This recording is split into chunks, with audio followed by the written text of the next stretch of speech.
మీ మోకాల నొప్పులకు ఎటువంటి సర్జరీ లేకుండా ఎపియాన్ పెయిన్ క్లినిక్ అందిస్తున్న అత్యాధునిక చికిత్స. అందరికీ నమస్కారం. నా పేరు మాధురి. మీరు చూస్తున్నది సుమన్ టీవీ నెట్వర్క్.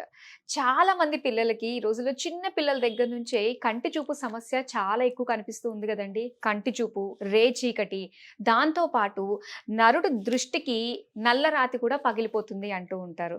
మరి ఈ దృష్టి దోషాలు వీటి నుంచి కూడా బయటపడాలి అంటే ఒక మంత్రం ఉందంట.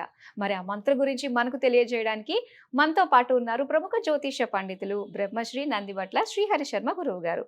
నమస్కారం గురుగారు. వాగర్థావివ సంపృక్తౌ వాగర్థ ప్రతిపత్తయే జగతః పితరౌ వందే పార్వతీ పరమేశ్వరౌ.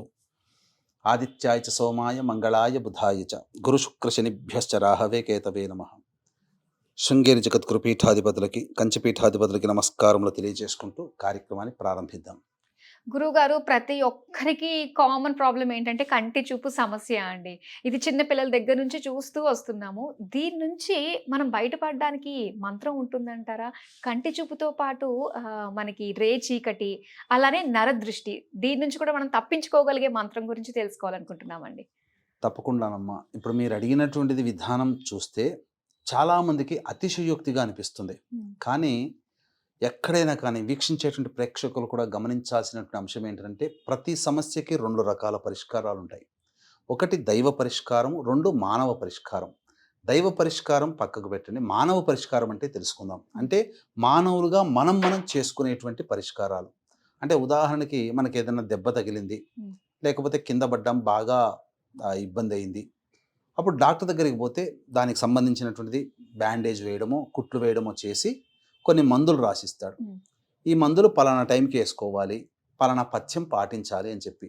అంటే వైద్యం అనేటువంటిది మంత్ర పరిష్కారంగా మనం భావించుకొని వైద్యుడు చెప్పినటువంటి సూచనలు పాటించడం మానవ పరిష్కారం, అంటే మనంగా చేసేటువంటిది. ఇది మానవ పరిష్కారం. అలాగే ప్రతి సమస్యకి మానవ పరిష్కారం, దైవ పరిష్కారం ఉంటుంది. కాబట్టి మానవ పరిష్కారంలో భాగంగా మనమందరం కూడా మన సమస్యలకి ఎటువంటి పరిహారాలు చేసుకోవాలి అనేటువంటిది శాస్త్రం ద్వారా తెలుసుకొని మనకి మనం చేసుకోగలిగే పరిహారాలు చేయాలి. దైవం మంత్రాధీనం, తన్మంత్రం బ్రాహ్మణాధీనం. కాబట్టి ఆ యొక్క దేవతానుగ్రహాన్ని కూడా పొందే ప్రయత్నం చేయాలి. కాబట్టి బ్రాహ్మణుల ద్వారా మంత్రజపము, హోమము, దానము ఇలాంటివి చేసుకోవడం. అయితే ఇక్కడ మనం మాట్లాడుకునేటువంటిది ఈ సంబంధించినటువంటి కంటి చూపు మెరుగవ్వాలి.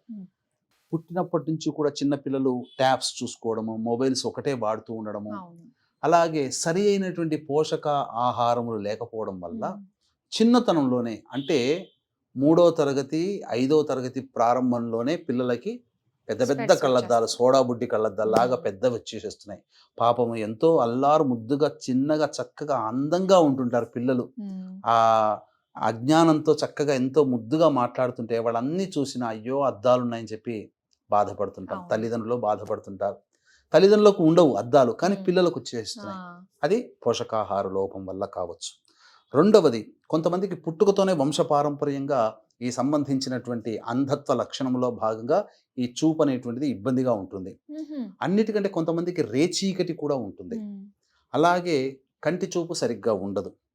కాబట్టి ఇటువంటి వారికి అమ్మవారి నామం ఒకటి చేసుకుంటే అద్భుతమైనటువంటి ఫలితం ఉంటుందమ్మా. కాబట్టి ఆ అమ్మవారి నామాన్ని ఎలా చెయ్యాలి, ఏంటా నామము అనేటువంటిది ఇప్పుడు మనం తెలియచేసుకుందాం. ఆ అమ్మవారి నామమే ఓం ఉద్యద్భాను సహస్రాభాయై నమః. ఇది అంటే దీని అర్థం ఏంటి? కాంతి అనేటువంటిది అమ్మవారి యొక్క శక్తి. అంటే అమ్మవారు ఎవరో కాదు, కాంతే.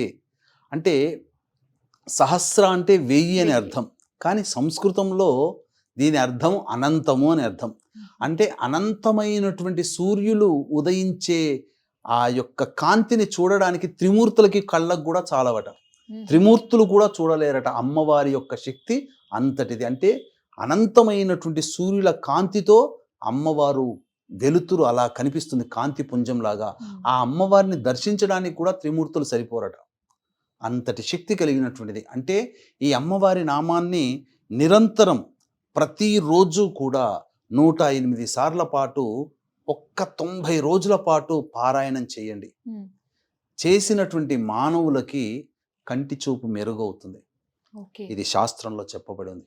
వైద్యుని సలహాలు ఇవన్నీ పాటిస్తూ ఈ నామాన్ని రోజుకి సూర్యోదయం సమయంలో, అంటే ఉదయిస్తున్నటువంటి సూర్యుడిని చూస్తూ లేదా ఉదయిస్తున్న సూర్యునికి ఎదురుగా నిలబడి ఓం ఈ యొక్క నామాన్ని జపం చేయడం. ఎలా జపం చేయాలో తెలియజేస్తాను.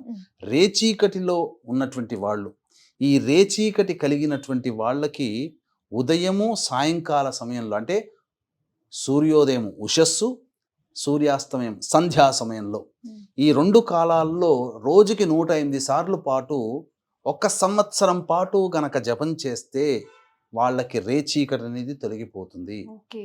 కాబట్టి అందులో ఏమాత్రం సందేహం లేదు. ఇక దిష్టి దోషము తెలియచేసుకుందాం. అలాగే పుట్టుకతో గుడ్డై అంధత్వంగా ఉన్నటువంటి వాళ్ళకి మళ్ళీ తిరిగి ఎలా వస్తుందో కూడా తెలియచేసుకుందాం.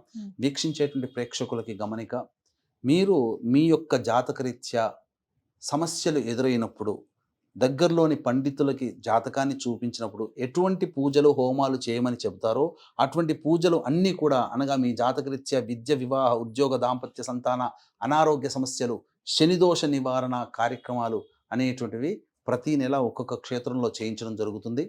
కాబట్టి ఈ సంవత్సరం పాటు జరిగేటువంటి ఈ కార్యక్రమంలో మీ కుటుంబ సభ్యుల గోత్రనామాలతో నమోదు చేసుకోదలిచిన వాళ్ళు సభ్యులుగా చేరవచ్చు. ఈ కార్యక్రమంలో మీ యొక్క కుటుంబం అంతా ఆరోగ్యంగా రక్షింపబడాలి అని అంటే మృత్యుంజయ హోమం కూడా చాలా చక్కగా ప్రతి నెల చేయించడం జరుగుతుంది. వీటి వీడియోలు మీకు పంపించడం జరుగుతుంది.